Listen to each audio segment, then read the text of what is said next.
is the current cost for what is taking place in California, and how is it going to affect this budget or the budget we're currently serving under?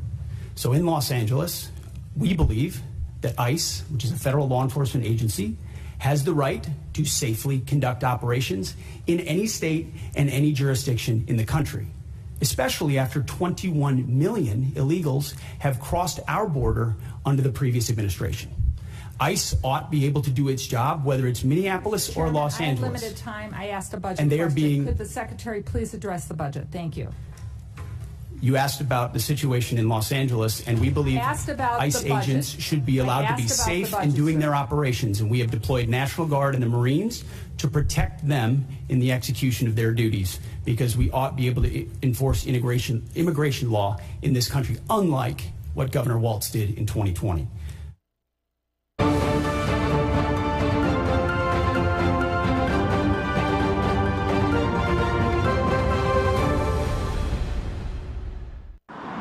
Can a technology inspired by sharks help reduce global aviation emissions? Australian startup MicroTow hopes to do so with an adhesive film inspired by rough shark skin, which it says can reduce drag during flight when applied onto the exterior of an aircraft. The company said the riblet film can make flights more efficient and require less fuel. The technology claims to reduce drag, working on the same principles as the surface of a shark's skin. The riblets align with the direction of flow, water flow for sharks, airflow for aircraft, improving the plane's efficiency with less turbulence. Sharks have this rough, almost sandpaper-like surface on their skin that reduces drag and helps them swim efficiently through water. Rebecca Loddon is MicroTow's head of engineering. That same principle can be applied to the skies, and that's an area that's been researched over the last 4 decades. We're now at a point where manufacturing technologies and material science has come a long way, and we're able to manufacture this kind of product at scale and apply it to the exterior of an aircraft where it's durable enough to withstand those conditions. Aviation accounted for 2.5% of global energy-related CO2 emissions, according to the International Energy Agency in 2023. MicroTow claims its film demonstrated efficiency gains of 4% and therefore reduced the use of jet fuel. It looks at where the airflow will move over the aircraft and then maps out where to place the film. The startup has completed a full-scale flight trial with the US Air Force and the Defense Innovation Unit. It partnered with Delta Airlines to work on designing a product for their Boeing 767 and secured its first European customer, Vueling. Looking forward, MicroTow hopes to expand to other areas, like increasing the efficiency of marine crafts. From a very public falling out to a long-awaited debut, this is the week in numbers. 14% was the plunge in Tesla shares after boss Elon Musk had a fight with Donald Trump. The pair fought an escalating battle on social media, sparked by the billionaire's criticism of the president's tax and spending plans.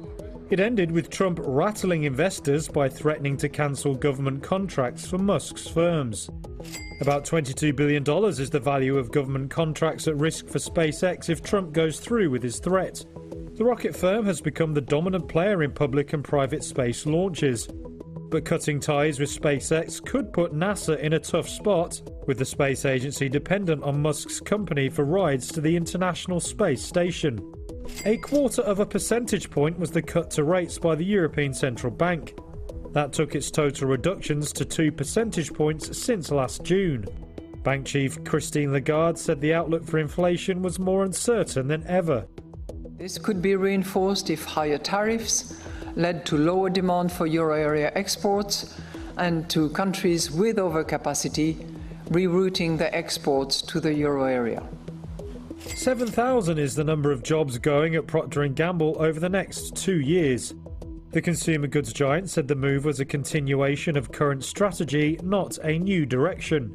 But it also warned that it faced a hit to profits of around $600 million based on the latest tariff rates. And 2.2 million is how many people Nintendo says applied for a lottery to get one of the first units of its new Switch 2 console. Analysts say that is among signs pointing to a red-hot demand for the service, which follows the big-selling original version. The Switch 2 hit store shelves in Japan this week, but with shortages expected, it could be some time before it's widely available worldwide. A room of more than 500 iSpace employees, shareholders, sponsors and Japanese government officials abruptly grew silent on Friday. Flight data from the company's moon lander was lost less than 2 minutes before the scheduled touchdown. Japanese firm iSpace said the uncrewed moon lander likely crashed onto the lunar surface, marking another failure 2 years after its unsuccessful inaugural mission. iSpace CEO Takeshi Hakamada. As of 8 a.m. this morning, we anticipate that communications with the lander will not be restored and that it will not, therefore, be possible to complete Mission 2 milestone Success 9 to confirm a landing on the surface of the moon. It's been decided the mission will conclude. Tokyo-based iSpace had hoped to join US firms Intuitive Machines and Firefly Aerospace in making successful commercial moon landings. And it comes amid a global race, including state-run lunar missions from China and India. The failure means another multi-year pause in Japan's commercial access to the moon, although the country remains committed to the US-led Artemis program. And a wide range of Japanese companies are studying lunar exploration as a business frontier. Resilience, iSpace's second lunar lander, had problems measuring its distance to the surface. It could not slow its descent fast enough, the company said, adding it has not been able to communicate with Resilience after a likely hard landing. Shares of iSpace were untraded, overwhelmed by sell orders, and looked set to close at the daily limit low, which would mark a 29% fall. For its third mission in 2027, iSpace's US unit is building a bigger lander. It's part of NASA's commercial lunar payload services for the Artemis program. The company projects 6 more missions in the US and Japan through 2029. A new show at New York's Hayden Planetarium reveals new secrets about our galaxy. On our travels, we can expect to pass. Encounters in the Milky Way, narrated by actor Pedro Pascal, is a tour of real data from space revealing cosmic insights. One of the most significant findings to emerge during the show's production came from modeling the Oort cloud, a distant region filled with icy debris left over from the formation of the solar system. To make the show visually pop, scientists experimented with turning up the brightness of particles in the Oort cloud. Astrophysicist and show curator Jackie Faherty says that's when they noticed something they had never seen before. When we saw it, we were blown away. It was a spiral shape, almost looking like a galaxy itself, but it's shaped by the forces of the galaxy itself, of the what we call the tidal force of the galaxy. So this spiral structure was brand new, and we immediately wrote up a paper for an astrophysical journal, and it's now a published part of astronomers' knowledge of what the outer part of our solar system looks like. On top of charting the dynamics of the solar system, the show looks out at the broader Milky Way and beyond. Carter Emmart is the show's director, as well as director of astrovisualization at the wider American Museum of Natural History. He says the show aims to deliver on the scientific front, while also reminding audiences of their connection to the cosmos. You can look out at the stars, and you're looking back into time, and you're looking back into the times of lives. You're looking at light that's arriving from different epochs and different periods, and you can say, you know, a deceased relative or what have you. You're seeing light that really is still part of their time. That's where it gets kind of spiritual, and you know, and that's real. And that's, you know, that's what I think holds us together in a way. Encounters in the Milky Way debuts at the Hayden Planetarium on June 9th. Higher US tariffs on imported steel and aluminum kicked in on Wednesday. Late the day before, Donald Trump signed a proclamation that put into effect his surprise announcement from last week, when he said he would double the levies from 25% to 50%. White House economic advisor Kevin Hassett said the move came after analysis showed the steel industry needed more help.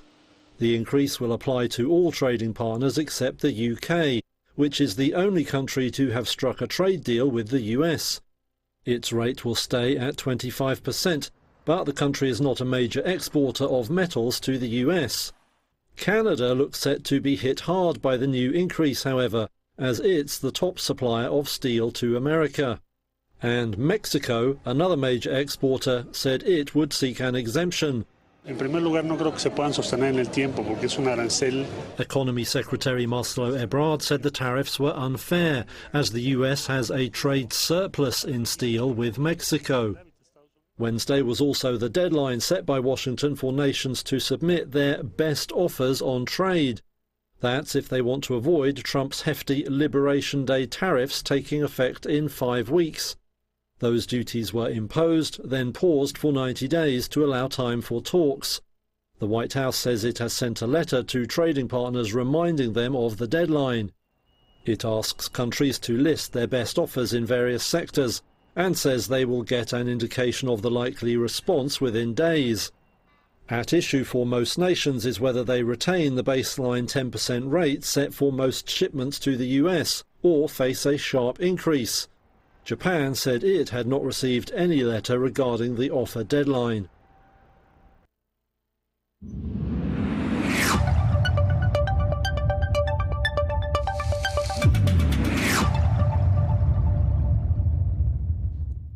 All right, on this Wednesday morning, middle of the week already, hard to believe. We're going to get to the weekend here quickly, so buckle in. There's a lot to get through here today. We got some great guests. We've got Christa Lundy from the Meadville Chamber, Susan Williams from the Venango Chamber. We've got Dr. Stephanie Fiely from the Education and Training Center at Pitt-Titusville joining us. Well, let's get to the forecast first.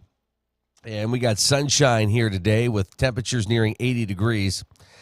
Clear to partly cloudy skies tonight with lows in the low 60s. Thursday, partly cloudy, low 80s. Friday, mostly cloudy, upper 70s. Saturday, scattered thunderstorms, low 70s. Sunday, showers, mid 70s for a high. Area temperatures this morning, Meadville checking in at 57 degrees. Camber Springs, Edinburgh at 58, Titusville 54, Franklin 55, Oil City 52 degrees here at 717. This is the Morning Drill. You're watching it on Stream TV and on the Armstrong Neighborhood Channel.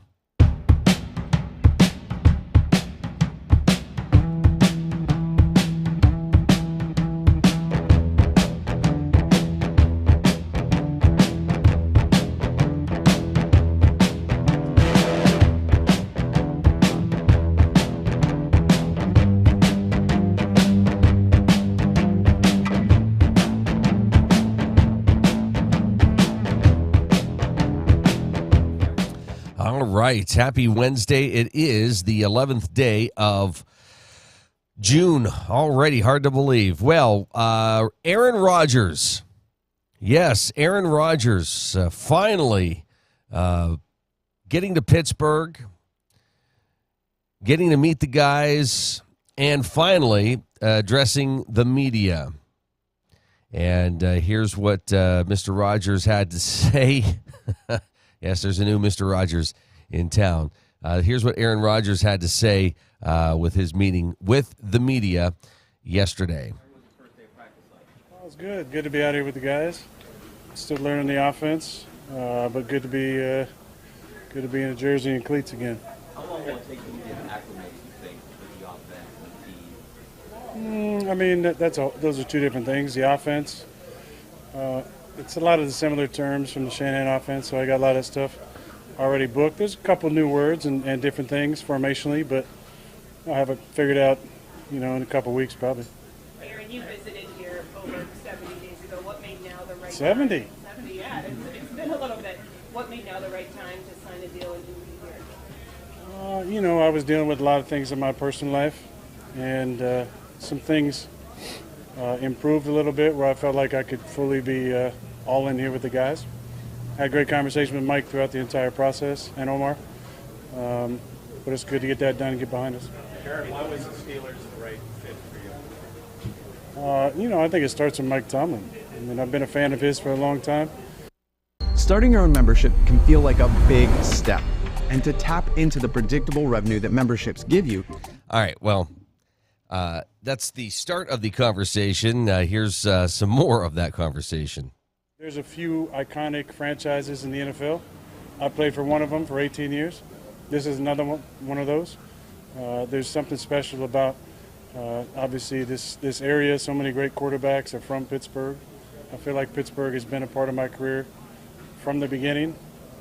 Playing for Mike McCarthy for 13 years, having Tom Clements, or Tommy Clements, depending on how old you are, as my quarterback coach forever. Don Capers, Kevin Green, Darren Perry, Ben McAdoo, Frank Signetti, Luke Getsy. I don't want to forget anybody, but a lot of Yinzers in my life. You had said a week ahead of the draft you were leaving all options open, including retiring. How clear-cut was it in your mind as you went through the process as you were going to play? I wouldn't say it was super clear-cut. I didn't want to shortchange the guys and be, sign, but be elsewhere mentally or physically. So until I could be here and be all in, I needed to take care of my business. I'm going to keep that between me and the guys.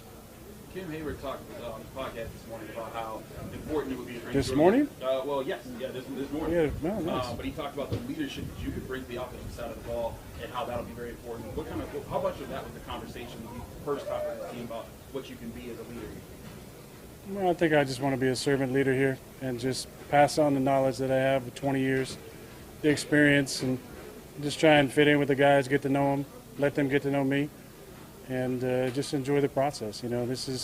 Everything's new. It's like the first day of school. I don't know a lot of guys' names.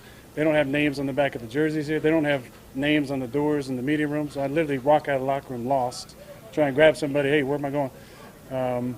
But I'll get the feel of it, and I'm excited about making this home. Aaron, at this point in your life, why do you still want to play?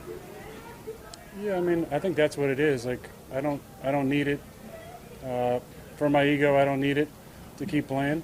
A lot of decisions that I've made over my career and life from strictly the ego, even if they turn out well, are always unfulfilling. But the decisions made from the soul are usually pretty fulfilling. So this was a decision that was best for my soul. And I felt like being here with Coach T and the guys they got here and the opportunity here was the best for me, and I'm excited to be here. Aaron, is it different physically being almost 2 years out from the Achilles as it was opposed to one? Yeah, I'm 41, so the body feels different than it did at 25, but I feel better. I feel good last year. I worked really hard. It was a tough couple of years, getting hurt and then rehabbing for a year to get back, but I feel good. Aaron, kind of along those lines, after the way things unfolded last year, what do you feel like is different about this organization and about you physically, mentally, that will lead to more success here? I'm not gonna take any shots at my previous organization, if that's what you're trying to get me to do. I'm just gonna talk about these guys. I like the opportunity here. I like the feel with the guys. I like how Mike T has been in the meetings. Tom Arth and I have known each other since 2006. He was in my quarterback room our first off season together. Still has the prettiest drop I've ever seen. So it's good to see him. Arthur I've known for a number of years. Obviously everybody in the Shanahan tree is close. Enjoyed our conversations over the last few months and the one-on-one times we've had in the meeting rooms looking at film and talking about the offense. What do you appreciate about the city of Pittsburgh, and what are you looking forward to experiencing more now living here and working? I love the Greenfield Avenue area. Mike told me to say that. No, this is a blue-collar town. The history of this great area is building the structure of the country. So a lot of great people here, great fan base. We played here over the years. They even got their own song they play, late in the third or in the fourth quarter. But it's a special place to play sports. Just great blue-collar people, and I'm excited to meet some of the fans along the way. Hey, Aaron, what would winning a championship mean to you qualities of confidence at this point in your career? That'd mean the 7th championship for the city, right? That'd be great.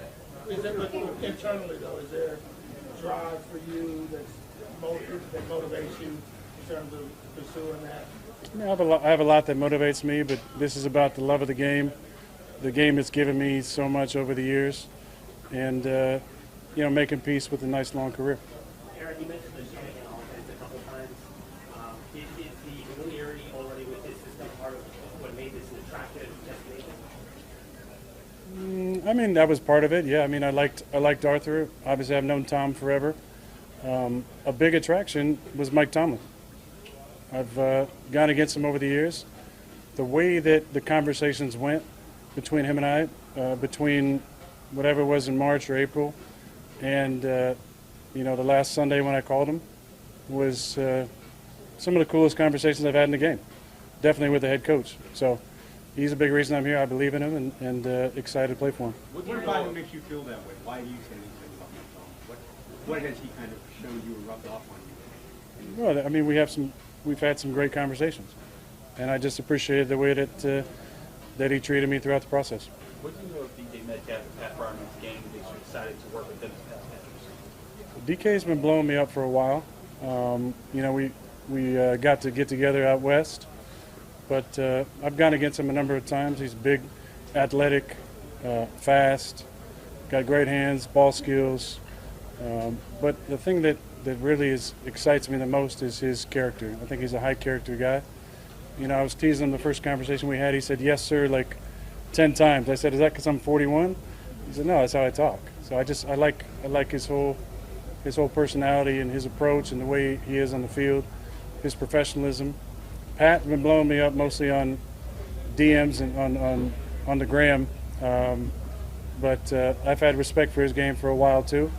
He was just teasing me about 2-minute starters there at the end, but I like the opportunity to work with all the guys in the tight end room. But there's a lot of guys with different skill set. I told Darnell today I haven't had a tight end like him since Mercedes, and Mercedes all-time great. Darnell is like a young Mercedes, able to do things in the passing game, dominate the line of scrimmage. Connor had a really nice day-to-day, I thought, making plays. So there's a lot of guys in that room with great skill sets. Aaron, do you anticipate having another workout with any of the guys between now and training camp?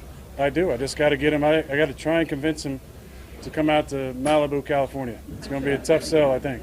Tough sell. Did you respond to Pat's DMs on?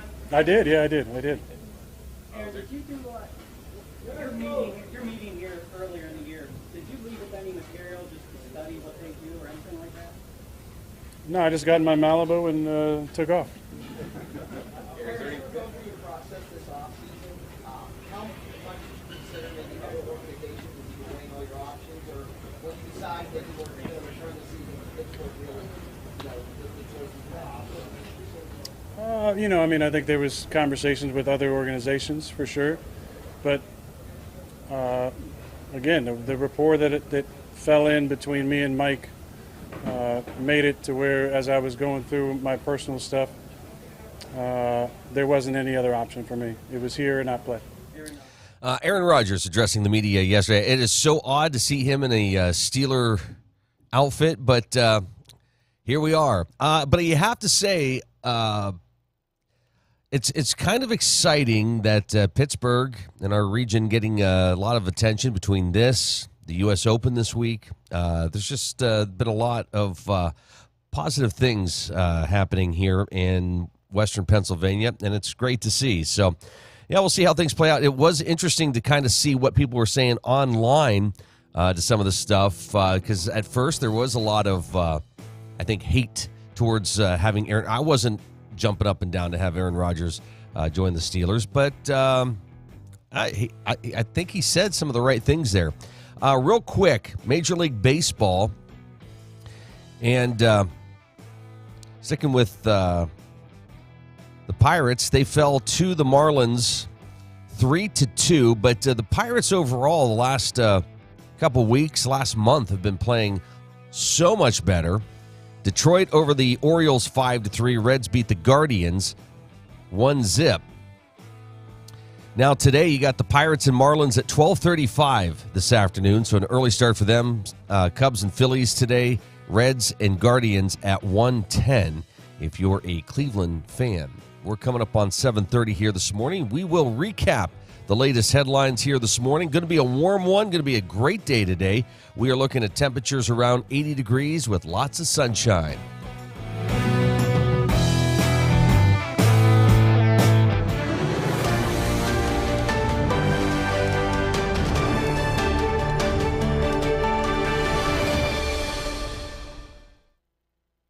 The US and China have struck a deal on trade at talks in London. Commerce Secretary Howard Lutnick spoke to the media in the early hours of Wednesday after 2 days of intense negotiations. He said the deal fleshed out a provisional agreement reached last month in Geneva.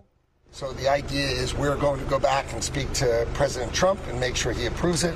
They're going to go back and speak to President Xi and make sure he approves it. And if that is approved, we will then implement the framework that we have worked hard over these last 2 days. Lutnick said the new agreement put meat on the bones of the Geneva deal that had faltered over China's curbs on the export of critical rare earth minerals. Now Lutnick says those restrictions will be removed as a fundamental part of the new framework. He said that some recent US export restrictions would also be lifted. Chinese Vice Commerce Minister Li Chenggang also spoke to reporters. He confirmed that agreement had been reached and said both sides would now report back to national leaders. Markets gave the news a cautious welcome, with Asian stocks posting modest gains in Wednesday trade. Some analysts told Reuters they were waiting to see details of the deal before making a judgment.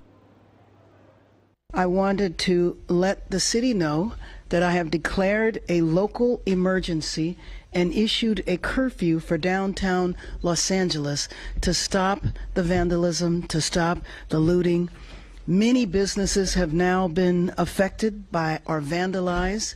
Last night there were 23 businesses that were looted, and I think that if you drive through downtown LA, the graffiti is everywhere and has caused significant damages to businesses and a number of properties. So my message to you is, if you do not live or work in downtown LA, avoid the area.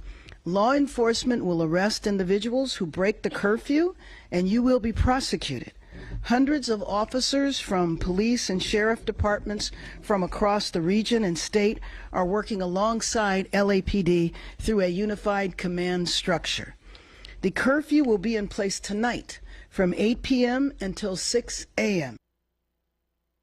The Gordon B. Garrett Funeral Home has been serving the needs of Titusville and surrounding communities since 1965. Mr. Garrett believed in tradition and commitment to excellence, standards that have been passed down from one generation to now a new generation, who will work to provide you with a beautiful, lasting tribute to your loved one. When you need them, they will be there for you. This has been their foundation for almost 60 years. The Gordon B. Garrett Funeral Home, 303 North Washington Street in Titusville. Anyone with a kind and generous heart and a little money can be a philanthropist. You too can be a force for good in our community, and the Crawford Heritage Community Foundation is here to help you make the most of your charitable giving. We've partnered with hundreds of people like you to make our world and our community a better place. You can give through us to support scholarships or any charitable organization or purpose. Whether you're interested in establishing a permanent endowment or adding to an existing fund, we want to be a part of your plan. Contact us when you're ready to make your mark. Together, we can make your contribution go further. If you're looking for a professional massage therapist, Tranquil Moments Massage in Titusville is here for you. Ray and Rauch graduated from Slippery Rock University with a bachelor's degree in exercise and rehabilitative sciences with an emphasis in athletic training. Tranquil Moments offers a wide range of services, from Swedish massage to deep tissue, sugar scrubs to hot towel inclusion therapy. Like them on Facebook and visit their website to learn more about all the services they offer. Tranquil Moments Massage in Titusville. Thinking about switching to 5G home internet? Think again. Unlike Zoom from Armstrong, 5G home internet is delivered by a cell tower. The further away you are, or the more devices connected to that tower, the slower your internet is.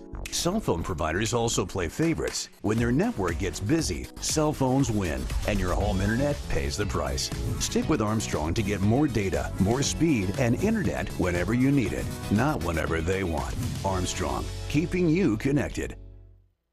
J. Gill Plumbing and Heating takes pride in being the premier heating and air conditioning service provider in the area. With over 30 years of experience, our highly skilled and certified technicians will work closely with you to address your heating and air conditioning repair, installation, or maintenance needs. Our team is dedicated to making your home the ultimate place of comfort. Call today to get a free estimate. We also offer financing options and membership opportunities that provide peace of mind and cost savings. Call J. Gill Plumbing and Heating today or visit them online 24/7 at jgillplumbingheating.com. Sheer Design is Titusville's exclusive Paul Mitchell-focused salon. This full-service salon specializes in coloring, cuts, nails, and tanning. Owner Angela Saxon has over 20 years' experience as a Paul Mitchell professional. She and her licensed staff offer all cuts and styles for men and women of all ages. Call 814-827-0010 or stop in at 116 South Kerr Street in Titusville. Hi, I'm Jasmine Levin, and I proudly own and operate Puppy Levin. Puppy Levin is a pet care salon dedicated to caring for your furry companions. We provide certified dog grooming services along with boarding and doggy daycare. Our facility is family-owned and operated and promise personalized care for every pet that comes through our doors. If you're worried about your furry friend being lonely when you're gone, we also have on-site personnel 24/7 just for their comfort. Follow us on Facebook and call or text us at 814-758-9259 to make an appointment today.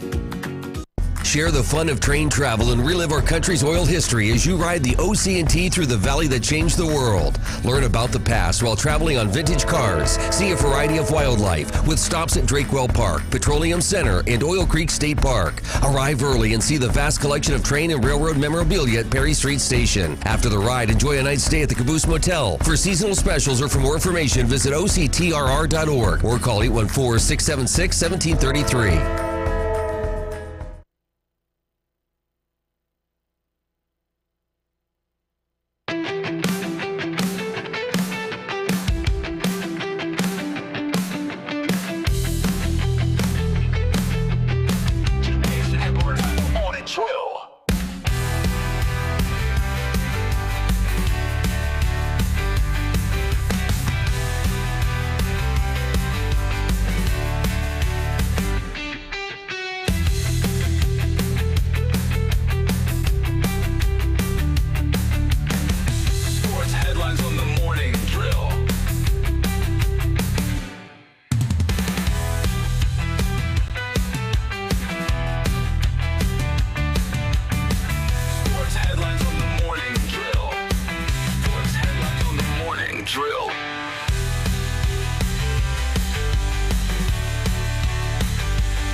U.S. stocks ended higher on Tuesday as investors bet on positive results out of trade talks between the U.S. and China. The Dow rose 0.25%, the S&P 500 added 0.5%, and the Nasdaq climbed about 0.6%. The trade talks in London are aimed at diffusing a tariff dispute that has roiled global markets this year. U.S. Commerce Secretary Howard Lutnick said earlier on Tuesday that the trade talks were going well and could run into Wednesday. Later, U.S. Treasury Secretary Scott Bessent told reporters the talks would continue as needed. We have had 2 days of the productive talks. They are ongoing. My colleagues, Secretary-elect and Ambassador Greer, are going to be continuing as needed with the Chinese delegation.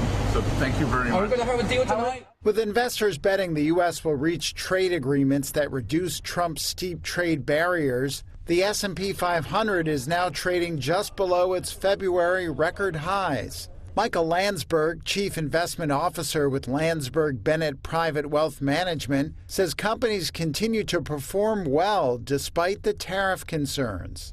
The market's had good earnings. We've had, basically the S&P 500 last quarter was up 12% year over year, NASDAQ up 23%. I think people have realized that, a lot of the death of the market has been greatly exaggerated. Tariff talk has basically sucked the air out of every room you go into. It's all everybody talks about. I think people missed a lot of the fundamentals that we had in the quarter, which is basically, again, stronger earnings, double digits, and all the major indices, even the Russell 2000, which we don't like, had double-digit earnings growth year over year. Stocks on the move Tuesday included J.M. Smucker, which plunged 15.5% after the Jif peanut butter maker forecast annual profit below estimates. And shares of Snap bounced between gains and losses after the social media platform said it would launch its first ever smart glasses for all consumers next year, ratcheting up competition with Meta in the wearable tech market. On Wednesday, investors will weigh consumer price data from the Labor Department, which could show the impact of U.S. tariffs on goods prices and could influence the path the Federal Reserve takes on interest rates. I think the market's attractive here for investors that are a little bit longer term. Right now, what's happened is I think that from a trading standpoint, there's a lot of volatility, a lot of whipsawing going around. And I think if you've got a longer term focus, there's some opportunities here. I think if you're going to try to trade, tariff rumors and tariff noise, I think that's a tough environment to be in. But there's quite a number of stocks that aren't at all-time highs, that are still growing their earnings, and that have maybe been unfairly punished during some of this kind of tech sell-off. I also think that most people are overweight, the Mag 7 and some of those names where they need to diversify more. And I think you saw that basically in the first, 4 or 5 months of this year. Those stocks, for the most part, underperformed. And a lot of people were very upset about their performance simply because they had done so well in 23 and 24. And we've kind of been saying that you got to expand your universe outside those 7 or 8 names, add more diversification. And there's been some value in some of those places that are not just those names. And while those names have lagged, they're not really sexy places to be, but for example, utilities and industrials have been an area that we focused on. We think those are continuing to do well. And again, you can kind of look at your risk tolerance. There's some utility names that also play in the AI space. So you can up kind of your game, if you will, if you wanted higher beta. But we think utilities are attractive. Industrials have been a favorite of ours for a long time because you can run the gambit of industrials where you're really looking at kind of non-AI type industrials, or you can actually put some stuff in there that's got some tech-related industrial exposure there. Shares of J.M. Smucker fell as much as 14% Tuesday morning after the packaged food company forecast annual profit below estimates. The maker of Jif peanut butter and Smucker's jams is dealing with tariff uncertainty, as the Trump administration's ever-shifting policy has disrupted businesses and rattled shoppers worldwide.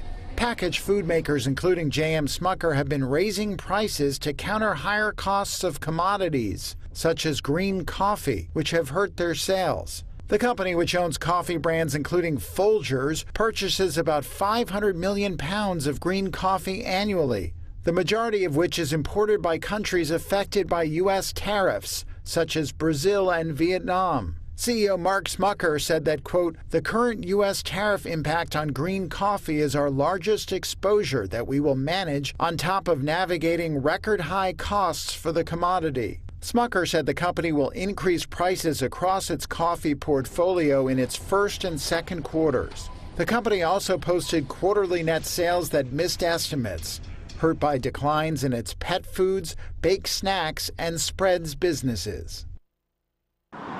Can a technology inspired by sharks help reduce global aviation emissions?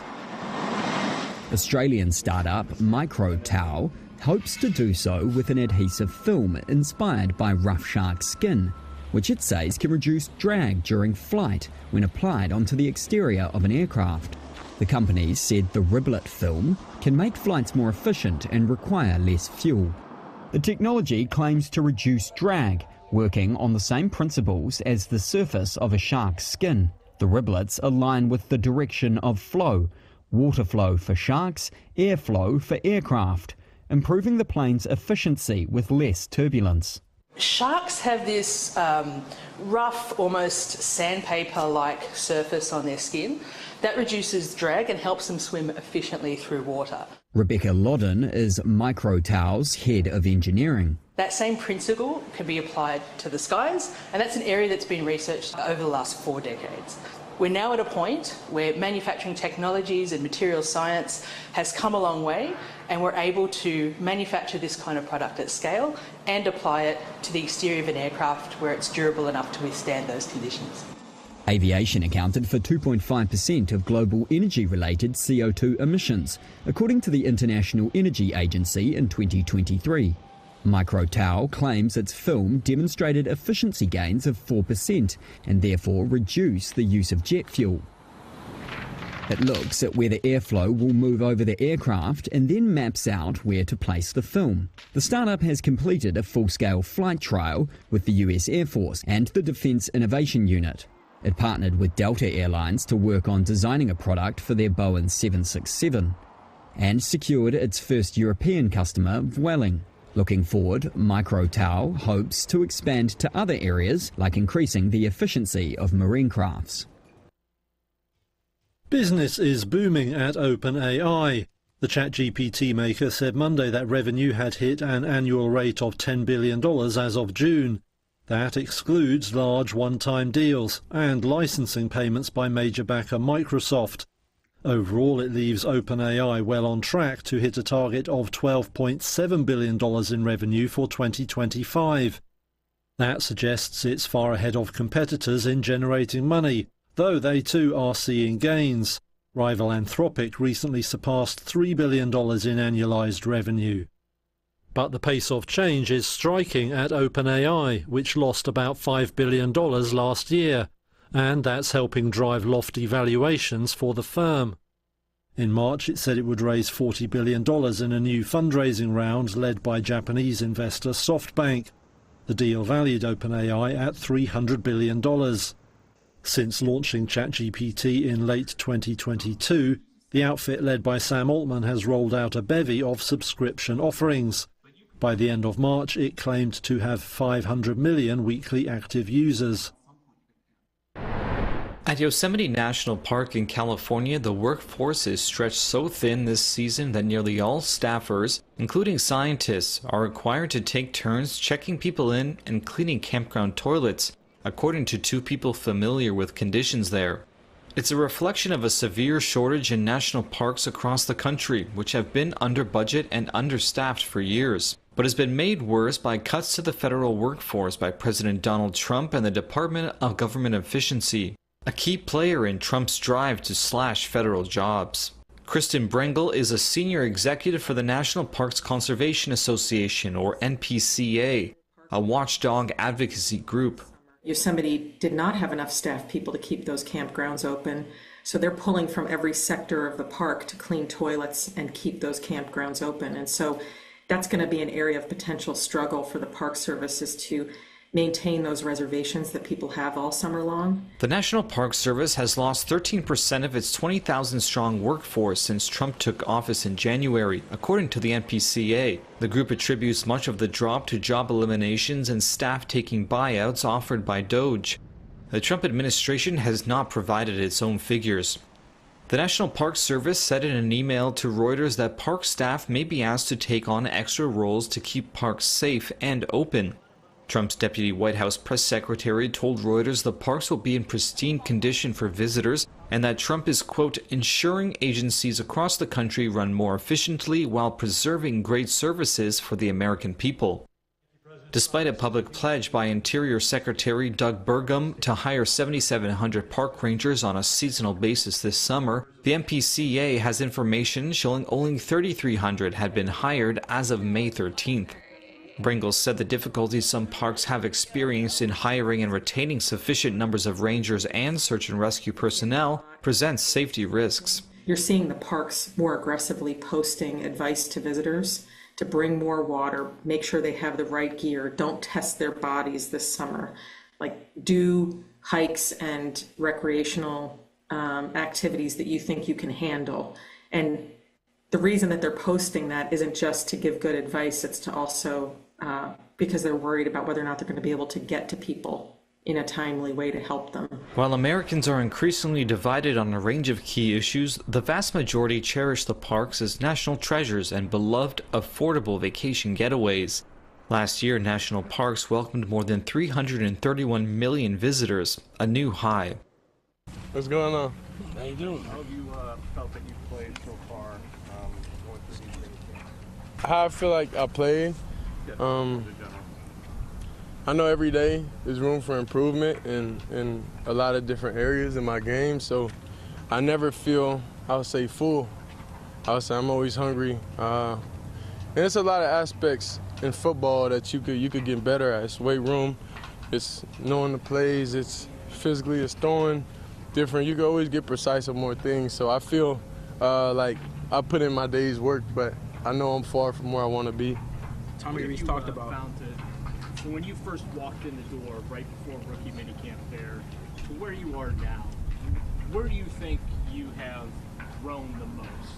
I'd say spiritually. That's why I say I've grown the most. After draft, you know, getting closer to God and definitely talking to him consistently, having a real relationship with him. That's why I say I've grown the most at. Just the conversations with Joe, with Kenny, even with Dylan, just how valuable are those for you, and how much do you are you able to just learn from just, you know, talking through things, whether it's a play or any part of the, you know, this job? It's real fun having those guys in the room though, because we all are quarterbacks. We all feel, you know, similar ways, but nobody, you know, always talks about it. So Joe's the old guy in the room, so I joke with Joe all the time. Every day I see him. And Kenny, he had his experiences throughout his career overall, so then we just share a lot of the same things. And Dylan, of course, we're the same age group, you know. Those guys are older.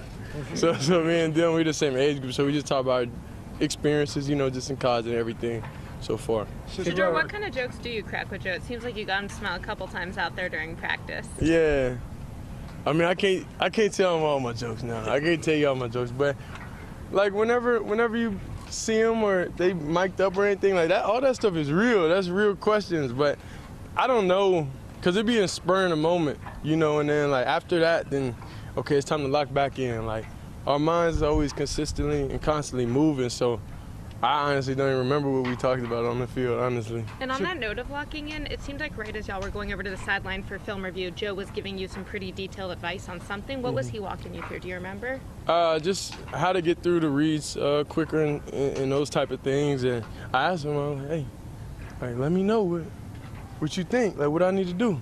So it's like he's seen it, he played it, and like he's a pro, you know, so it's like I'll be dumb, I'll be a fool to not get insight for somebody that had success over all the years that he had. Hey, Shador, Coach Stefanski said that not many college quarterbacks run play action from under center anymore. Has that been, what kind of challenge has that been? Because it's a big staple of his offense. Well, it was good that I grown up Little League and all that stuff under center, so it brings me back to Little League days. So I got a good foundation, and now I definitely am gonna improve on that, but I have a good solid foundation, and just prep for pro day and all that different type of stuff really make me more comfortable with everything. Everything in life, in any aspect, is gonna be a challenge. So it's just, are you gonna be the one to overcome the challenge, or are you gonna let that challenge get you? So that's how I attack it, and I just wanna always look the most professional as possible. Hey, Shador, you mentioned that this is one of, if not the first time that you in the back of the line for reps and stuff. How are you managing that part of the challenge? I'm managing it real well. Yeah. Overall, it's a mentality. It's mental. It's a lot of people in certain situations in their own life, that may not be at the forefront, that maybe had that at one point in time, but you got to know it's going to be bright days eventually, whenever the time comes. So you just always got to be prepared, and you got to mentally take it as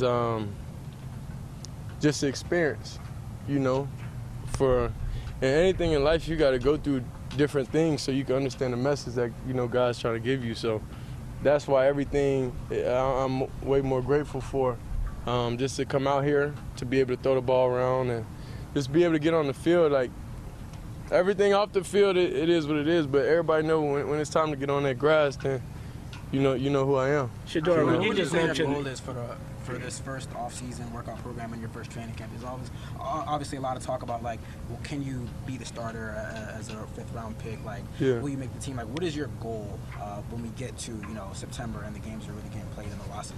My goal is to be the best teammate and to be as polished as I can be. So, in every aspect, I view things as I got time. I got time to be able to grow and mature, and be able to understand the ins and outs of the defenses and be able to get the good insight from the vets in the room. So I look at it as, a plus. Like, I got time to actually be able to really have a great understanding. And whenever, it's time for me to play, then it's time for me to play. But I'm not looking too far in the future about all that. I'm looking about every day in practice, because I had some misses out there today that, we got to go in there and correct, about Reeves getting in and out drops a little bit faster from under center. So that's the main thing. I'm focused on the small things, and over time, the big things will happen. Shador, you mentioned your spiritual growth when you first started. What made that happen now? Well, I wouldn't say now. I always know when God's talking to me. Like last night, if any of y'all see, I tweeted something, because when you sleep, you're most vulnerable. So then that's when I got like real bad. God talked to me in that time. So, and I'm able to recognize that, because before Pro Day it was the same thing. So that's how I know I'm on track. That's how I know I'm living in my purpose, and I understand everything happened for a reason. So I just got a message like that night, and I had to sleep with my flashlight on last night. I slept with my flashlight on last night because I was too scared. Welcome back to the interview area. Please join me in welcoming world number 1, Scotty Scheffler. Scotty, just a few quick thoughts on the golf course. Yeah, golf course is good. Rough is healthy. Golf course is in great shape, so it should shape up for a really good week. It doesn't look like we're getting rain today or tomorrow, so it should be pretty firm come Wednesday, which should make it play nice. We're going to open it up to questions right here on the right.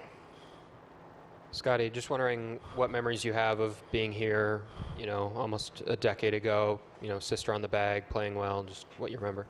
Yeah, I remember coming here and thinking it was really fun, really cool to be able to play in the U.S. Open. It's my first major, and it was maybe my 3rd start on the Pro Tour at the time. I think I'd played in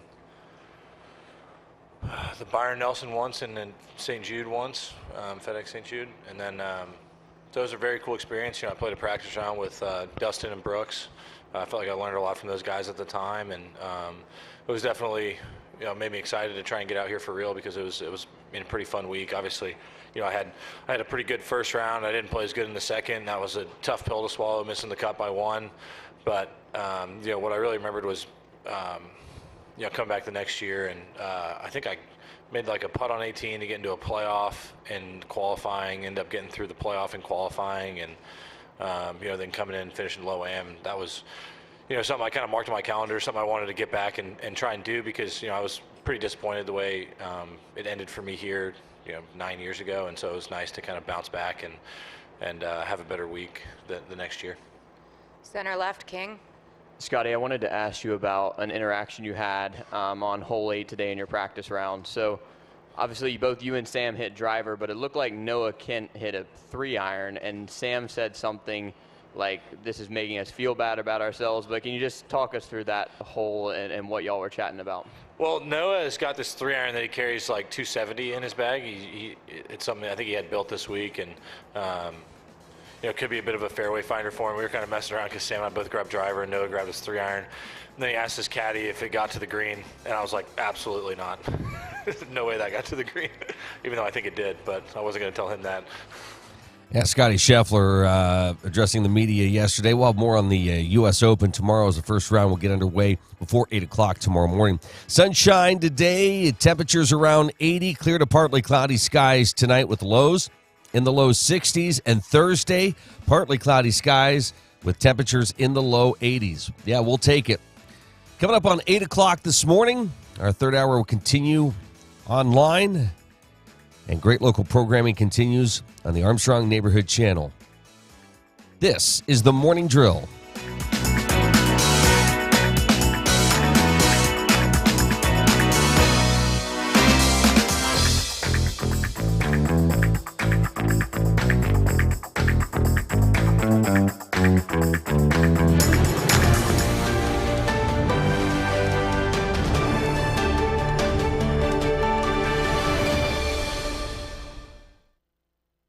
The US and China have struck a deal on trade at talks in London.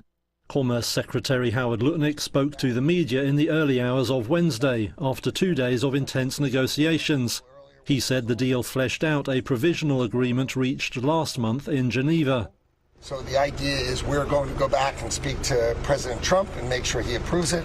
They're going to go back and speak to President Xi and make sure he approves it. And if that is approved, we will then implement the framework that we have worked hard over these last 2 days.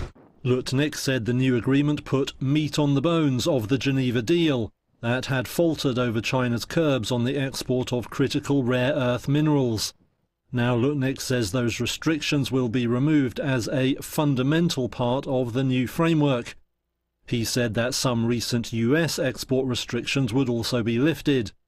Chinese Vice Commerce Minister Li Chenggang also spoke to reporters. He confirmed that agreement had been reached and said both sides would now report back to national leaders. Markets gave the news a cautious welcome, with Asian stocks posting modest gains in Wednesday trade. Some analysts told Reuters they were waiting to see details of the deal before making a judgment.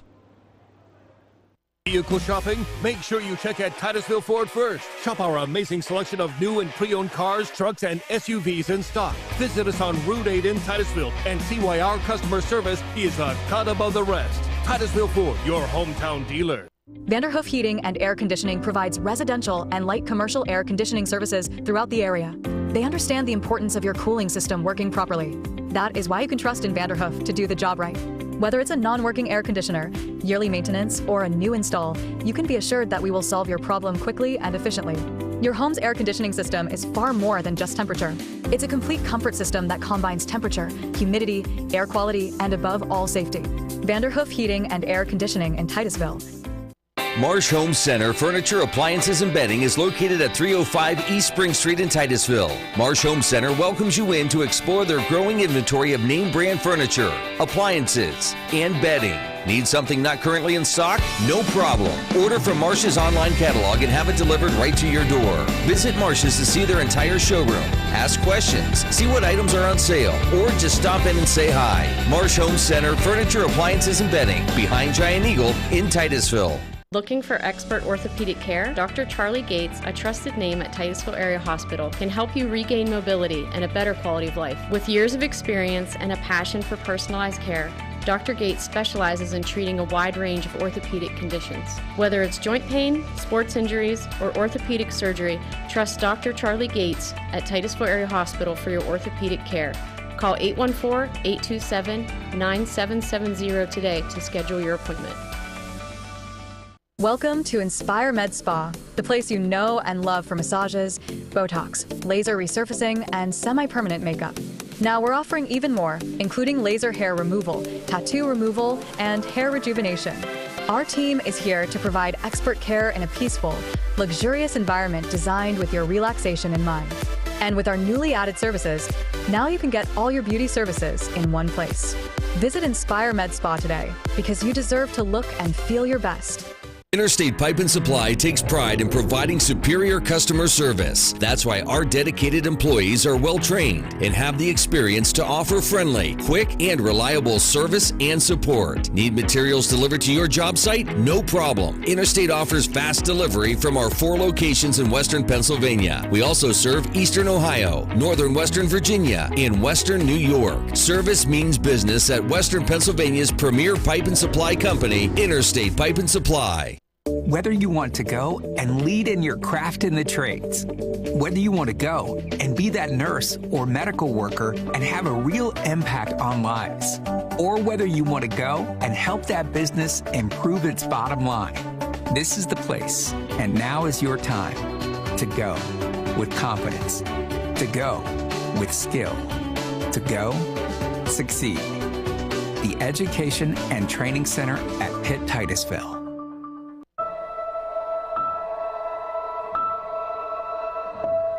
I know sometimes we get into it and it's just hard on both of us, but try to understand me more and I'll try to do the same. But you have excuses because you're old, so it's okay. Listening is a form of love. Find ways to support your kids at sounditouttogether.org. This Memorial Day, Community Chevrolet honors those who fought to save the freedoms we enjoy today. And the least we can do is save you more than $9,000 off America's favorite truck, the Silverado. You have my undivided attention. Ooh, I smell hot dogs. You can also save more than $5,000 off the Silverado 2500 and more than $2,000 off the 2025 Colorado. I may be colorblind, but these deals seem red, white, and true. Community Chevy's Memorial Day sale only during Military Appreciation Month at Community Chevrolet.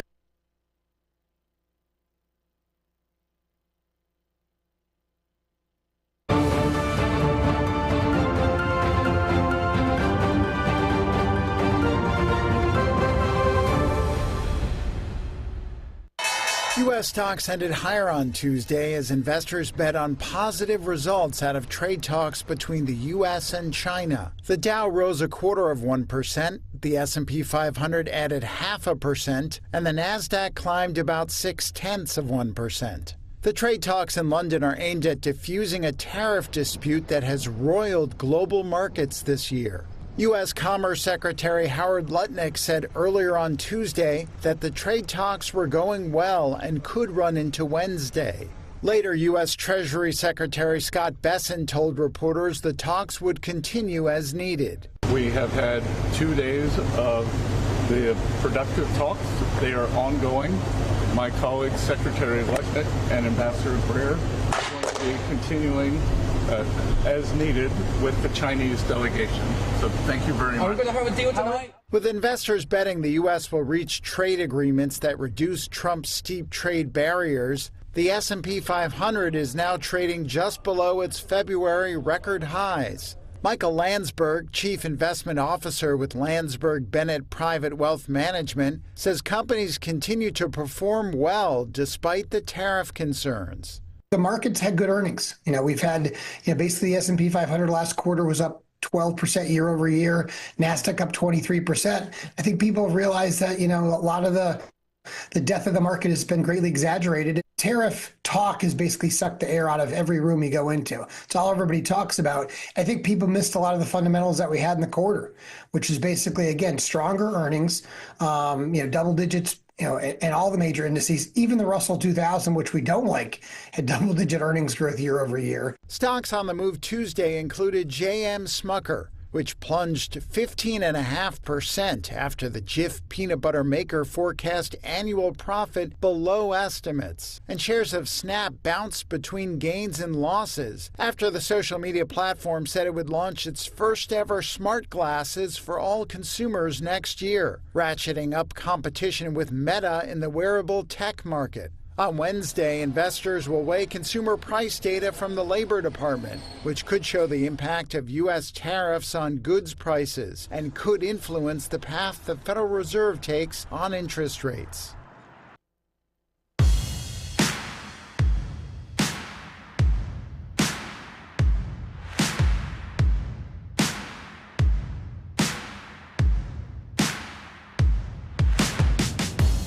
joining us this morning, the president and CEO of the Venango Area Chamber of Commerce. It's Susan Williams. Hi, Susan. How are you?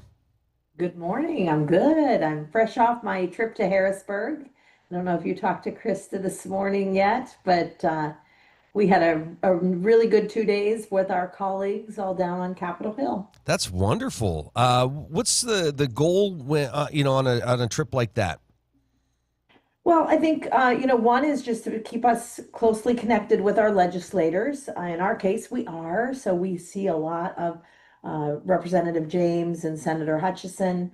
But it's a day to see them there in their environment, to see them with their colleagues, to hear from them about what are the things that they're working on right now. Of course, the budget is a big thing.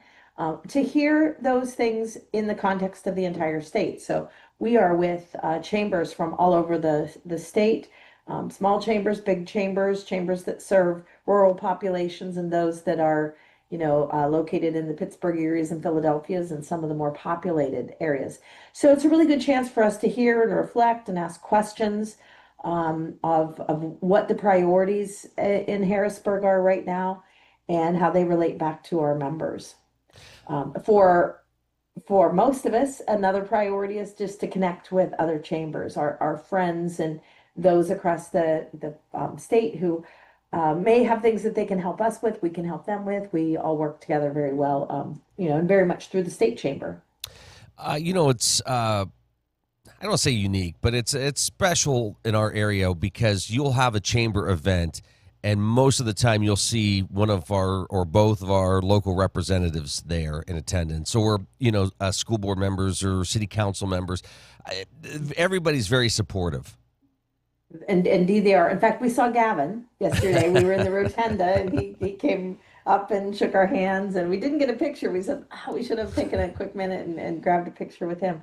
Yeah, so we see them there, and they're really responsive to coming there. There have been events in the past where our representatives have been the only ones to show up for certain parts of the event. We're really, really fortunate to have all of our local elected officials that are so available, engaged.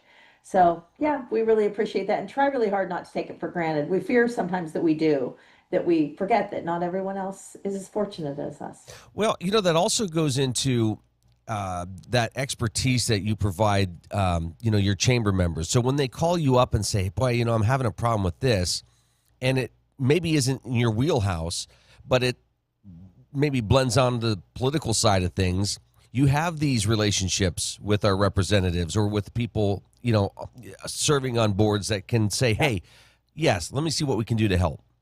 Yes, it's been our experience that when we ask for any of our elected officials to meet with our members or someone from the community that, certainly has a legitimate we've never had an issue where our elected officials say, nope, I'm not going to do that. That's not my concern. They've always been willing to be responsive. And of course, they have excellent staff too. So very often there's something that is needed that really one of the staffers can take care of, if it's expediting some process or document or something. Sometimes it's a call away. That's great. Well, sounds like it's been a very eventful trip for you. And there's just been so much going on this time of year, from leadership program to getting ready for festivals. Where do you want to start this morning? I'll do a really quick wrap up and what that leads us on to. So you're right that our leadership class graduated, but that means we are now recruiting our next class, our class of 2026.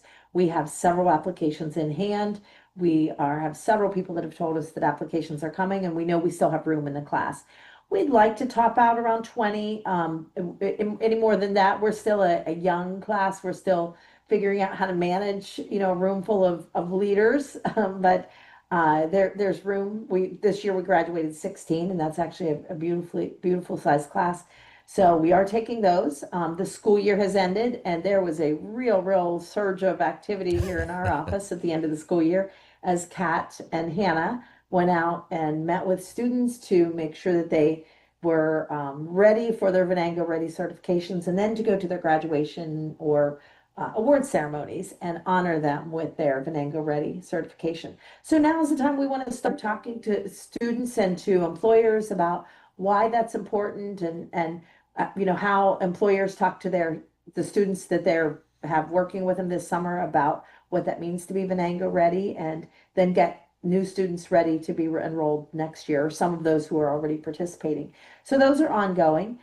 We've been really excited with the addition of new staff in our office. So there are 7 of us when we're a full house right now. Wow. The nice thing is, you know, a lot of times people are going different directions, whether it's for meetings or events or for vacations, days off. And we've got enough depth of staff now that makes things a little bit easier.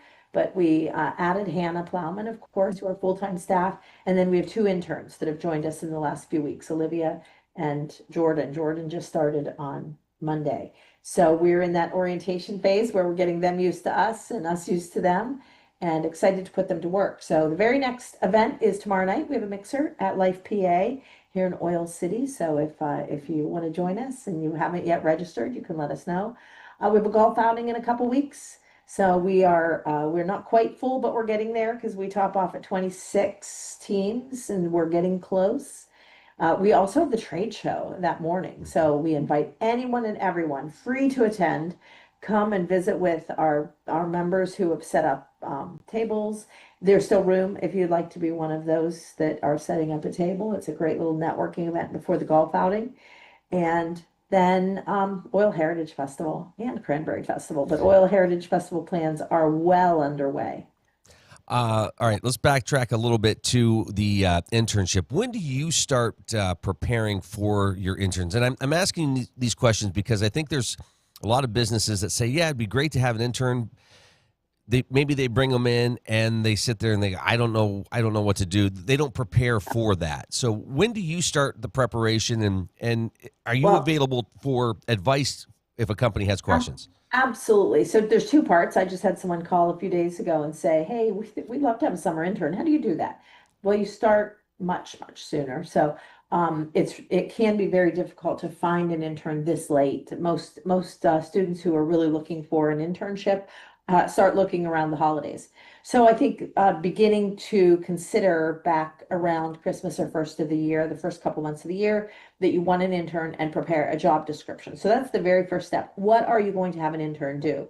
It's not fair to you, and it's not fair to the intern to have someone come in and not be prepared with how you're going to fill their day with meaningful opportunities.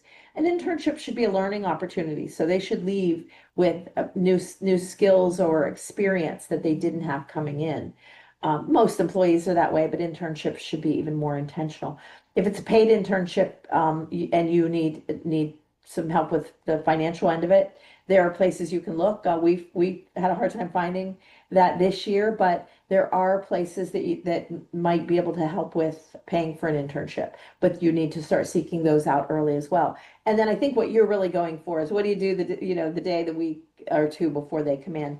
And we met as a staff. We prepared procedures, a whole onboarding. I made sure that from an HR side that I had all of the legal documents they need to send, to fill out their I-9 and their W-4 and everything I need for direct deposit, but also a copy of our employee handbook.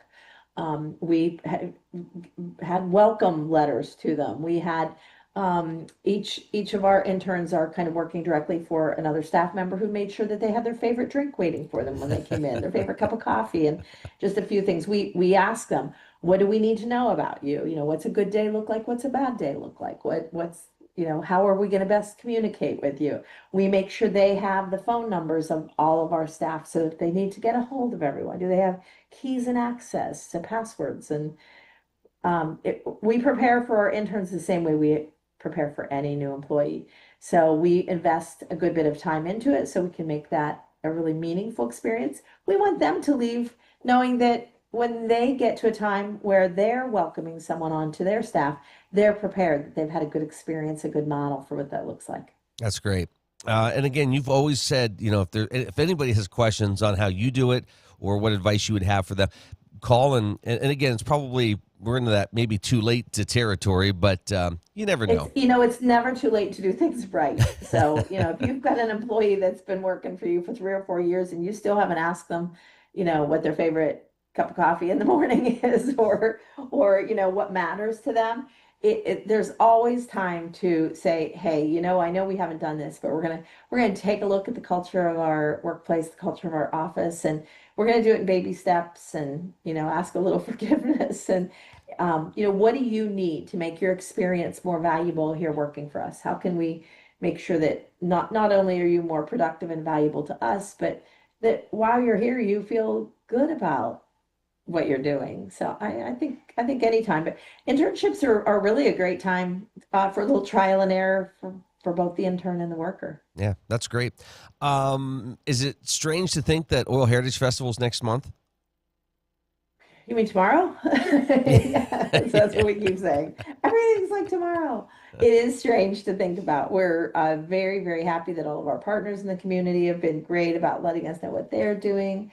Our sponsors are trickling in. We have, many have already confirmed, but we always have a few out there that we're like, hey, still planning on helping us.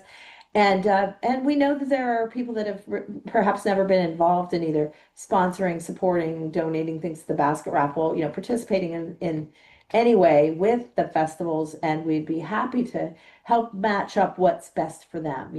If they really don't have the time to do much, maybe they do just want to do even a modest sponsorship.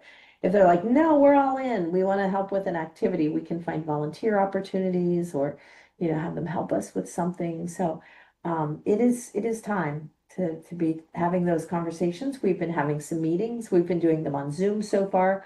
I would hope we'll do maybe one or two in person between now and festival. And I think this year a new thing that we're really excited about is I think we're going to have headquarters right here in our office. Oh, wow. On the first floor. So it's going to be really nice with the restaurant opening, that people would be able to come in either to the restaurant and then wander over and buy a basket raffle ticket or a button, or they can come into headquarters and we'll say, hey, have you been to the new restaurant? So we're excited about that. It's really a cool thing. I think people stop in to get information. People have stopped in to take part with the raffle baskets. It's just been a great spot to maybe catch up with somebody and say, hey, what do you want to do? Let's go out and do it. Yeah, we would hope to have staff or volunteers there. In fact, I think Sally Johnson, who has helped us with arranging for Zonta volunteers for most, if not all, of my 20 years here, make sure that we have true ambassadors there. So we'll make sure that they can answer questions, have whatever information they need, and hope that visitors will come in and say, hey, I'm here for the day. What do I need to know? Where do I need to go? And I can give them directions, maps, whatever they need. Let's do this real quick. You're watching The Morning Drill on Stream TV and on the Armstrong Neighborhood Channel. Susan Williams with us here this morning, President and CEO of the Venango Area Chamber of Commerce. And busy time, there's never a slow time of year for you. It's always busy. There's always a lot going on. You mentioned the great staff that you have, and we've talked about this before, how exciting it has to be to sit around the table and have, those office meetings where everybody's sort of collaborating and just figuring out maybe things that come up or planning ahead. It's got to be a lot of fun to kind of pull from everybody. Yes, here in our new offices, we have two meeting rooms, formal meeting rooms. So one is called the small meeting room, and then we have the big conference room that'll can accommodate about 40, but comfortably 20, 25 around the table. We met in the small meeting room the other day, and I said, I fear we're going to have to pop over to the big meeting room soon. We're with 7 of us around the table. But we are planners. We are, here at the Chamber, we do our very best to plan ahead. Occasionally that plan comes together in the hours or days before something's coming up. We're like, we need to talk through a list. But when we can, we really, really try to plan out a year, months to a year in advance, and then really drill in on the specifics. So we had our newsletter planning meeting. I probably have talked with you about that before, but for any listeners who have not seen our newsletter, we publish a 20-page newsletter once a month, without fail. I think we have not printed that newsletter one time in my 21 years, and I think that was probably somewhere around March or April of 2020. And then we said, we can do this. So we got back to printing. That newsletter takes a good bit of planning. It is planned out by the year. So we sit down early really before the end of one year and say, next year, what do we vision this publication to look like? What would we like to change up a little bit? So we know every month going in what we're looking for, what everybody's responsibilities are. But every month we try to scan our membership and say, what do we see out there that people have told us, or maybe that we don't want to miss? We look at the newspaper, we look at, other media sources, who has heard what. We love it when members submit things, but we do that planning within the days of publishing one newsletter to plan for the next newsletter. Can't even imagine what that's like for daily publications that have to do that way. But it was really exciting this time to have the 7 of us around the table, 3 of them saying, we've never been in this meeting before, and just taking it in. So I'm excited that next month I fully expect that they'll give us input, that they were listening this time. But I think we'll hear input. So. Well, it has, and as you said, it's got to be challenging because there's things that you probably want to put in, but you're also counting on members to maybe supply some stuff. And we know it's been difficult at times to get people to share their stories. And it's just, they're in their world doing their thing. But there's a lot of businesses that have really good stories to tell, and they make really good stories to share to maybe attract other businesses to our region or families or individuals to come and live here. So it's important. Yeah, it's really an important reminder to people that it is important to be accurate and to be careful and get good quality information out. But striving for perfection can mean that some stories never get told. So we often get that. Now we have a handful of businesses that are in a category where they cannot give us something to publish without it being reviewed. A lot of the financial or insurance type places, they have to get a sign off. They have legalese that they have to do. But for the most part, our small businesses, often they want the perfect story or the perfect picture, or they want to be really accurate. And if we get too concentrated on that, we can miss an opportunity.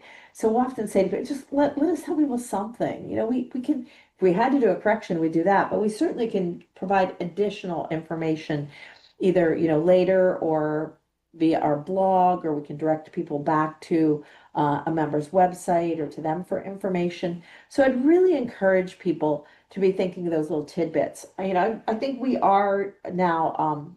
We are in a culture where we want little bits of information. We take that in easier. So it's okay to share just what you know today. I say, this is what I know today.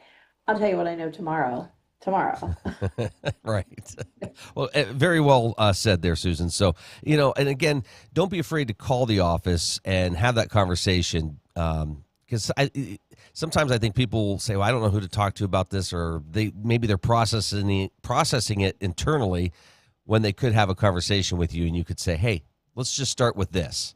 That's right. If it's meaningful and interesting to you and the people around you, chances are it is to other members. I will remind people that we have 465-ish members, so we can't include everybody's information every month. So unless you take an ad out in the newsletter, that's a way to be in there every single month. But we do not object to you sending us press releases or information every month, with the understanding that we'll have to be fair to everyone. So if you're sending us, we've had a few businesses that they have a marketing person, so they just send us something every single month. And we try to watch for things that are really, really timely, or, something that's coming up. If you've hired a new employee, we may be able to share that over the first month, 2 or 3. If you have a deadline for something coming up, we may need to get it in, or we'll miss the opportunity to share. Well, before we wrap up here this morning, we've been talking festival season, and Oil Heritage Festival is coming up. A lot of people make their family reunion plans or class reunion plans around that time. Where can they go to get the latest information and keep up to date with all the events that are coming up? I believe the direct link to our Oil Heritage information is oilheritagefest.com, something like that. If you Google Oil Heritage Festival, you'll get right there. But you can also come in through our website, venangochamber.org, and go to events, and you'll get the schedule. We are updating that as we put things in it. We're adding sponsors. So If you send us your commitment of sponsorship, we'll get your logo or name right added to the list immediately. So keeping that up as we get that information. If you see something that's wrong on there, you know, we are subject to human error. So if you see something we don't have quite right, let us know. We'll fix it right away. So we'll keep the information updated there. Also wanted to mention real quick, we see little businesses popping up all over the place. You know, some we get word of and some we notice when we drive by. So we do want to remind our listeners that if you have a business that's opening or you know of somebody, let us know. We'd love to welcome them into business. If membership's appropriate, we'd like to invite them into membership. But we need you to be our eyes and ears on the street and help us and share what the Chamber does for you.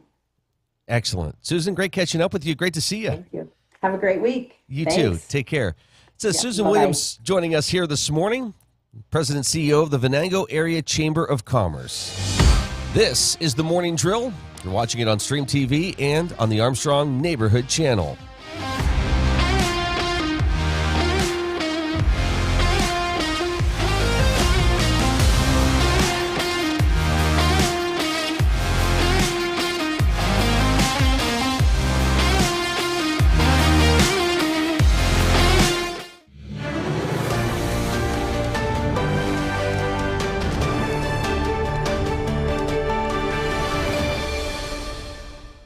I wanted to let the city know that I have declared a local emergency and issued a curfew for downtown Los Angeles to stop the vandalism, to stop the looting. Many businesses have now been affected by or vandalized. Last night there were 23 businesses that were looted, and I think that if you drive through downtown LA, the graffiti is everywhere and has caused significant damages to businesses and a number of properties. So my message to you is, if you do not live or work in downtown LA, avoid the area. Law enforcement will arrest individuals who break the curfew, and you will be prosecuted. Hundreds of officers from police and sheriff departments from across the region and state are working alongside LAPD through a unified command structure. The curfew will be in place tonight from 8 p.m. until 6 a.m. Thinking about switching to 5G home internet? Think again. Unlike Zoom from Armstrong, 5G home internet is delivered by a cell tower. The further away you are, or the more devices connected to that tower, the slower your internet is. Cell phone providers also play favorites. When their network gets busy, cell phones win, and your home internet pays the price.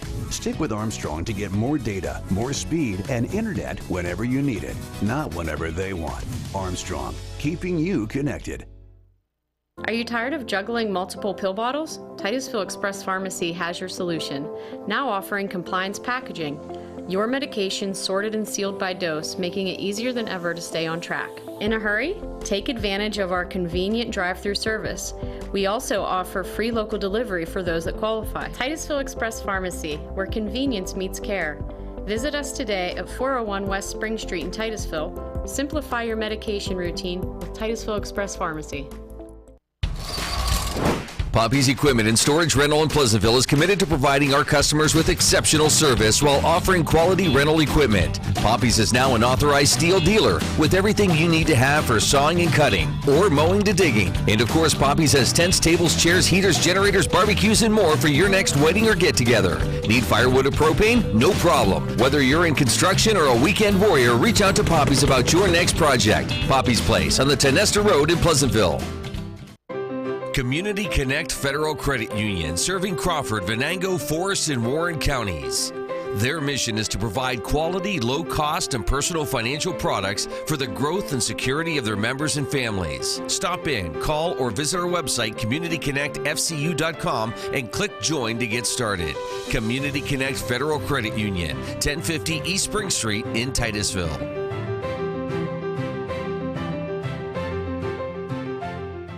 a unique shopping experience with great gift ideas, decor, and so much more, come check out what Titusville Market Square's nearly 100 vendors have to offer, featuring unique items from local agribusiness, craftsmen, and vendors. We also offer products from 4 regional dairies, including a full line of Titusville dairy products. We carry a complete line of Amish wedding products, local honey, and maple syrup, as well as nostalgic Dog and Suds root beer and Fiestada pizzas. Don't forget to pick up fresh Clark's Donuts, delivered daily. Titusville Market Square, the new name in one-stop shopping. Who can solve this equation? Ooh! Me. Anyone else? Fine. Jake from State Farm. Okay. All right. It's the personal price plan theorem. If you bundle your home and auto, that can equal an affordable price just for you. Bundling. Just another way to save with the personal price plan. Like a good neighbor, State Farm is there. Fat Chad's Brewing is Titusville's premier dining destination, offering fine dining served with a cold beverage and great conversations. Try our new menu items, the T-bone steak, homemade meatloaf dinner, or soft shell crab tacos. Our pasta entries and sandwiches are just as popular. Try the new lobster ravioli, shrimp and scallop pasta, or our popular Asiago chicken. Don't forget about our famous burgers or fish sandwich, all served with fresh cut fries. Come in Saturday nights for Wild Game Saturdays. For good food and good times, it's Fat Chad's Brewing in Titusville. For over 11 years, Triple M Roofing has been providing Amish quality craftsmanship and work ethic that you can rely on. Pole barns, decks, porches, siding, and almost all roofing needs, Triple M Roofing will get the job done on time without sacrificing quality or the promise to deliver within your budget. Call today for a free estimate, 814-964-0472. Waiting is what you'll do with the other guys. Getting it done is what we do. Amish owned and operated, we're Triple M Roofing.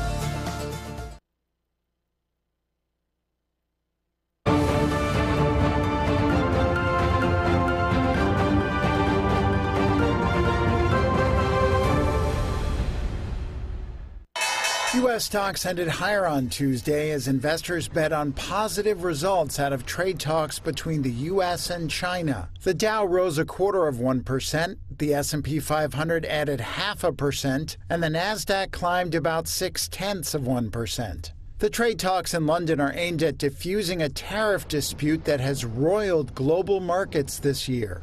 U.S. Commerce Secretary Howard Lutnick said earlier on Tuesday that the trade talks were going well and could run into Wednesday.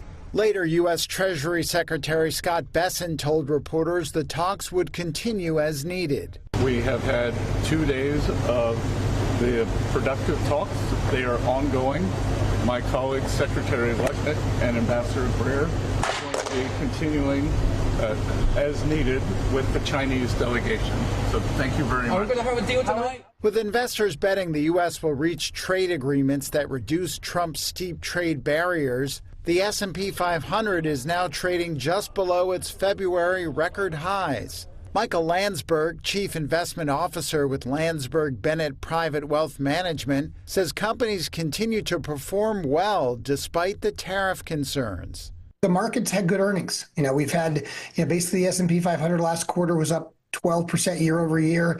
NASDAQ up 23%. I think people realize that, a lot of the death of the market has been greatly exaggerated. Tariff talk has basically sucked the air out of every room you go into. It's all everybody talks about. I think people missed a lot of the fundamentals that we had in the quarter, which is basically, again, stronger earnings, double digits, and all the major indices, even the Russell 2000, which we don't like, had double-digit earnings growth year over year. Stocks on the move Tuesday included J.M. Smucker, which plunged 15.5% after the Jif peanut butter maker forecast annual profit below estimates. And shares of Snap bounced between gains and losses after the social media platform said it would launch its first ever smart glasses for all consumers next year, ratcheting up competition with Meta in the wearable tech market. On Wednesday, investors will weigh consumer price data from the Labor Department, which could show the impact of U.S. tariffs on goods prices and could influence the path the Federal Reserve takes on interest rates.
Well, a real quick look at that forecast. Abundant sunshine today with a high near 80 degrees. Clear to partly cloudy skies tonight, low of 60.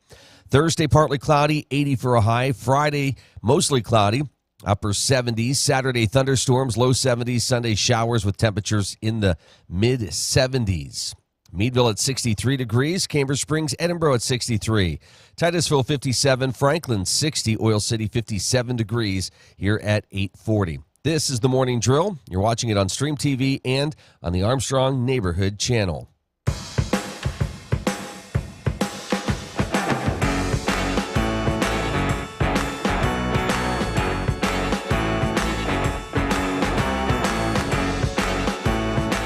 Well, this morning we welcome Dr. Stephanie Fiely. She's the Executive Director of the Education and Training Center at Pitt-Titusville. Good morning. Good to see you this morning. Glad to be here. It's been a whirlwind. It has. So fun so far this summer. And, you think, okay, maybe you get a little bit of a break, but there's never really a break in what you do. No. There's no planning. start and stop for semesters. No downtime, really. But it's exciting. Things are happening at the campus.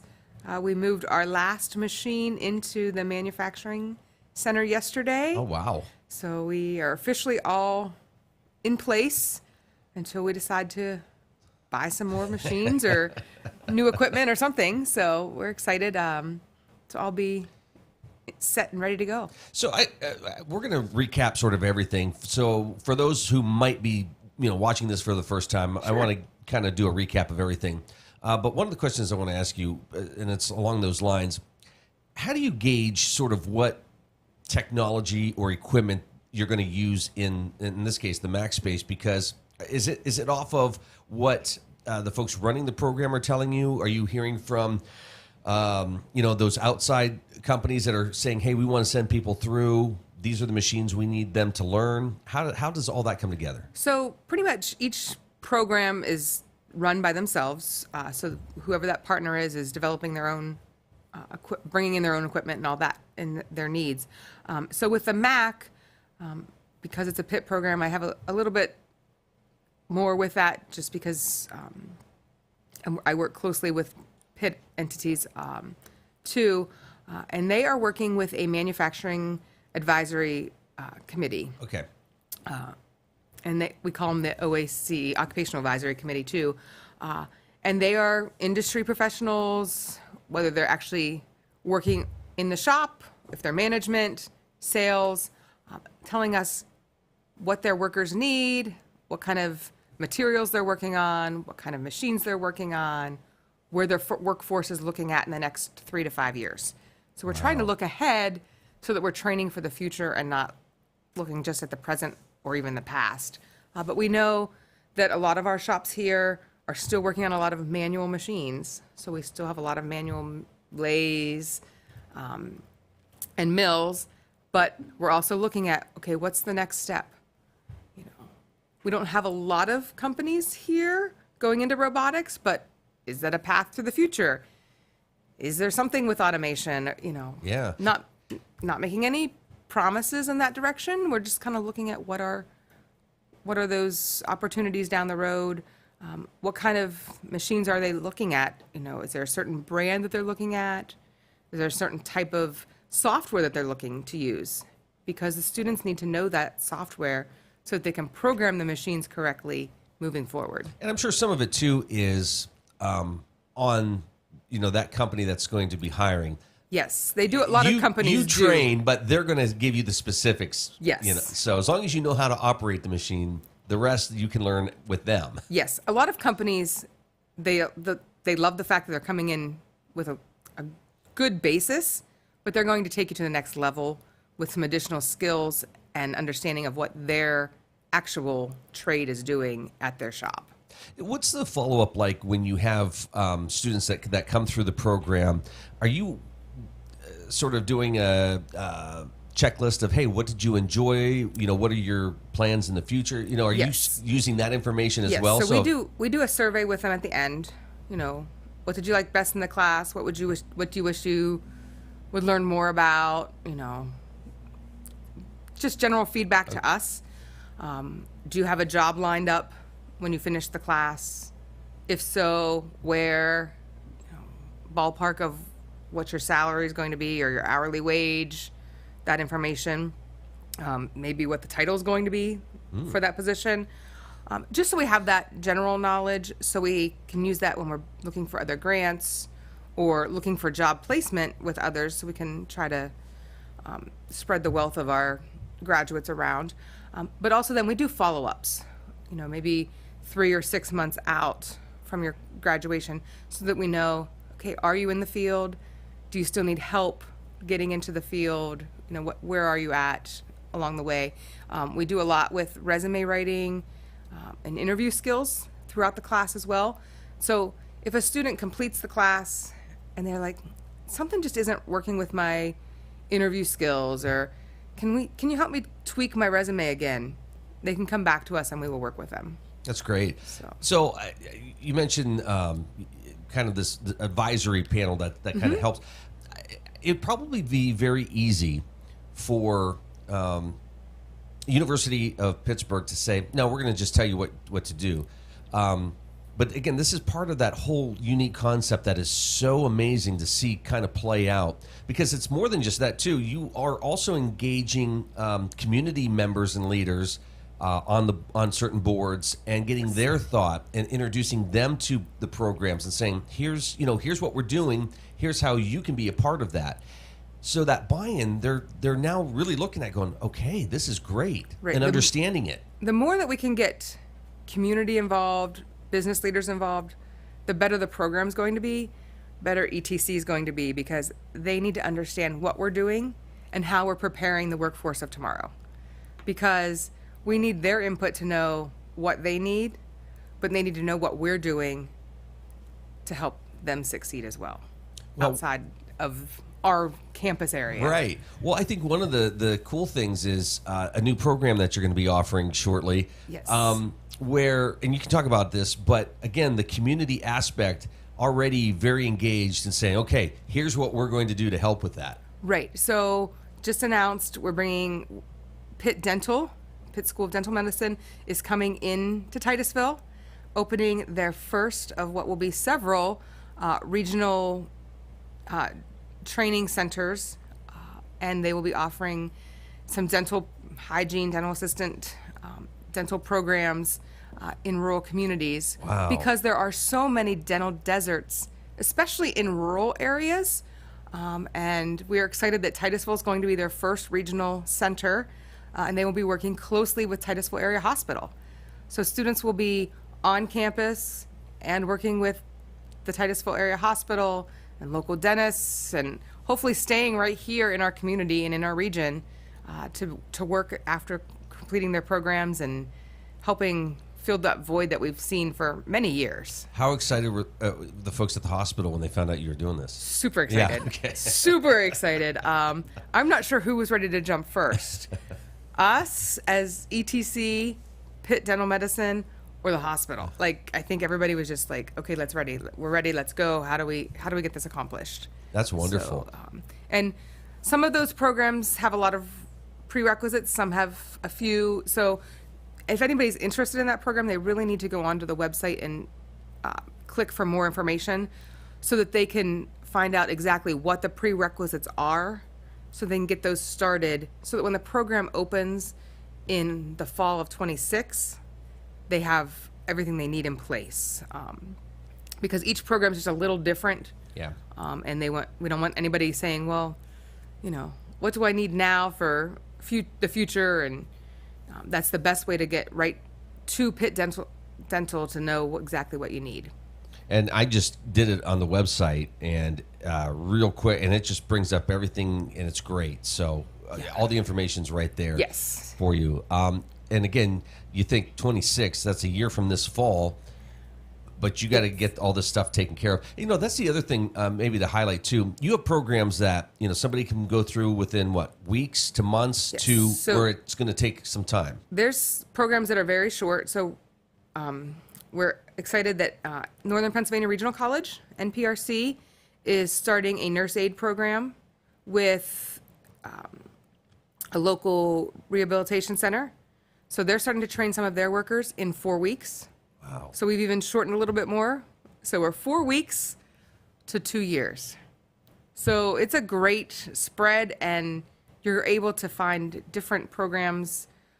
Everything is not just medical, though. It seems like we talk a lot about medical, but we do have some general education. We have manufacturing. We have criminal justice. We have business. So there are a lot of opportunities for students. And if you're just not sure what you want to do, hop on board with NPRC. They have a lot of different workforce classes, job training classes, and associate degree programs that you can understand what's available, just to understand where your road might take you in the future.